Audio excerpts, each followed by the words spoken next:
FCRA को लेकर America से उठे सवालों पर भारत ने अब साफ साफ जवाब दिया है। सवाल सिर्फ विदेशी फंडिंग का नहीं है, सवाल है भारत के अपने कानून और अपनी संप्रभुता का। अमेरिकी सांसदों ने आरोप लगाए कि एफसीआरए में प्रस्तावित बदलावों से चर्च, धार्मिक चैरिटी और सिविल सोसाइटी पर असर पड़ सकता है।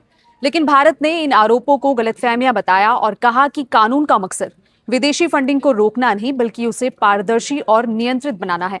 और भारत ने अमेरिका को उसी के कानूनों की भी याद दिला दी है।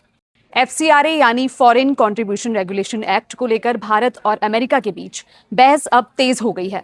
मुद्दा है विदेशी चंदा, विदेशी फंडिंग और उससे जुड़ी संस्थाओं पर निगरानी। लेकिन इस बार भारत ने अमेरिकी आलोचनाओं पर चुप रहने की बजाय अपना पक्ष खुलकर रखा है। अमेरिका में भारत के राजदूत विनय मोहन क्वात्रा ने एफसीआरए अमेंडमेंट बिल 2026 को लेकर उठाए जा रहे सवालों का जवाब दिया है। उन्होंने सोशल मीडिया प्लेटफॉर्म एक्स पर एक के बाद एक पोस्ट के जरिए बताया कि इस बिल को लेकर कौन सी बातें भारत के मुताबिक गलतफहमी है और वास्तविक स्थिति क्या है। यानी मामला अब सिर्फ भारत के अंदर की राजनीतिक बहस तक ही सीमित नहीं है।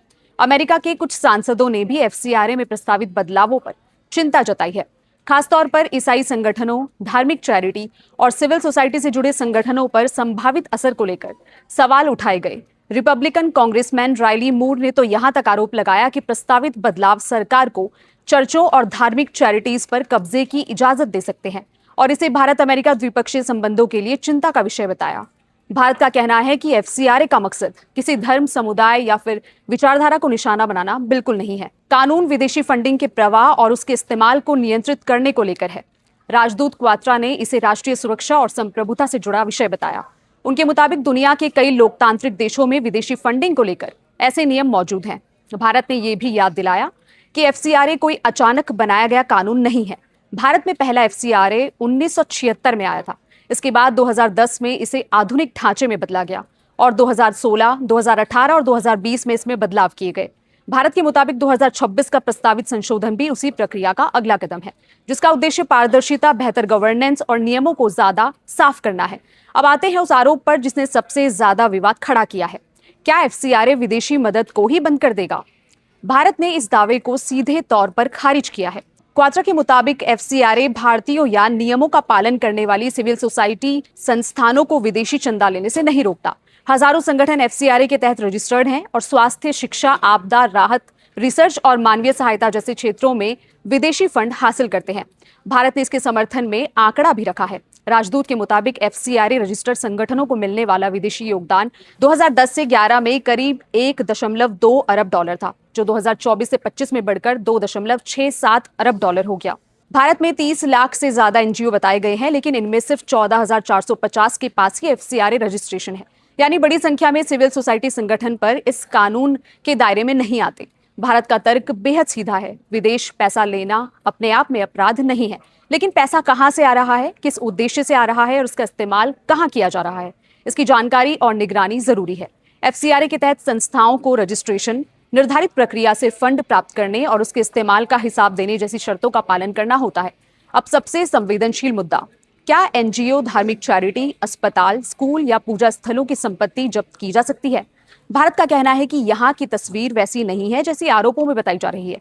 क्वात्रा के अनुसार एफसीआरए रजिस्ट्रेशन रद्द या सरेंडर होने की स्थिति में विदेशी योगदान और उससे बनी संपत्तियों के संबंध में राज्य सरकार के अधिकार क्षेत्र का प्रावधान पहले से ही मौजूद है और ये साल 2010 से लागू है। 2026 के बिल में ऐसी संपत्तियों की सुरक्षा के लिए एक अलग अथॉरिटी और उन्हें वापस पाने की व्यवस्था भी प्रस्तावित है। भारत के मुताबिक अगर किसी संस्था का एफसीआरए रजिस्ट्रेशन बहाल हो जाता है तो संपत्ति और बिना इस्तेमाल हुआ फंड वापस किया जा सकता है। पूजा स्थलों के मामले में भी अलग व्यवस्था बताई गई है ताकि पूजा पाठ जारी रह सके। अमेरिका में ये आरोप भी सामने आया कि एफसीआरए का बदलाव खास तौर पर ईसाई संस्थाओं या किसी विशेष धर्म को निशाना बना सकता है, लेकिन भारत ने इस आरोप को पूरी तरह से खारिज किया है। क्वात्रा के मुताबिक कानून धर्म, समुदाय या फिर विचारधारा के आधार पर भेदभाव नहीं करता और सभी संस्थाओं पर समान रूप से लागू होता है। और यही भारत ने अमेरिका को सबसे बड़ा जवाब दिया। भारत ने कहा, विदेशी फंडिंग को रेगुलेट करने वाला कानून सिर्फ भारत में नहीं है। क्वात्रा ने अमेरिका के 1938 के फॉरेन एजेंट्स रजिस्ट्रेशन एक्ट यानी FARA और 2010 के foreign account tax compliance act का उदाहरण दिया। इसके अलावा ऑस्ट्रेलिया में 2018 और कनाडा में 2024 में ऐसे कानूनों का हवाला दिया गया। ब्रिटेन की व्यवस्था और यूरोपीय संघ में प्रस्तावित नियमों का भी जिक्र किया गया। यानी भारत का संदेश बिल्कुल साफ है। अगर अमेरिका अपने देश की सुरक्षा, विदेशी प्रभाव और विदेशी फंडिंग को नियंत्रित करने के लिए कानून बना सकता है, तो भारत को भी अपनी राष्ट्रीय सुरक्षा और संप्रभुता के हिसाब से कानून बनाने का पूरा अधिकार है।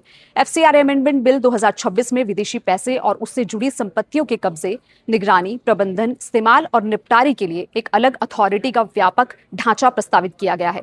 विदेशी फंड और उससे जुड़ी संपत्तियों के जरूरत के मुताबिक अस्थायी या फिर स्थायी तौर पर उस अथॉरिटी को अधीन रखने की व्यवस्था भी प्रस्तावित है। तो असली सवाल ये नहीं है कि अमेरिका को भारत के एफसीआरए पर सवाल पूछने का अधिकार है या फिर नहीं। सवाल ये है कि क्या भारत अपने विदेशी फंडिंग कानूनों को अपनी राष्ट्रीय सुरक्षा और प्रशासनिक जरूरतों के हिसाब से बदल सकता है। भारत का जवाब है हाँ, और इसी वजह से एफसीआरए की ये बहस अब सिर्फ एनजीओ या विदेशी चंदे की बहस नहीं रह गई है। ये बहस भारत की कानूनी संप्रभुता, विदेशी फंडिंग, राष्ट्रीय सुरक्षा और भारत अमेरिका संबंधों के बीच संतुलन की बहस भी बन चुकी है। अमेरिकी आलोचनाओं के सामने भारत ने अपने राजदूत के जरिए आंकड़े, कानून का इतिहास और दूसरे लोकतांत्रिक देशों के उदाहरण रखे हैं। यानी संदेश एकदम साफ है, विदेशी फंडिंग पर नियम भारत बनाएगा, नियमों की निगरानी भारत करेगा और भारत के कानून पर अंतरिम फैसला भी भारत की लोकतांत्रिक प्रक्रिया ही करेगी। अब देखना यह होगा कि एफसीआरए अमेंडमेंट बिल 2026 आगे संसद में किस रूप में आगे बढ़ता है और भारत अमेरिका के रिश्तों पर इसकी बहस का कितना असर पड़ता है।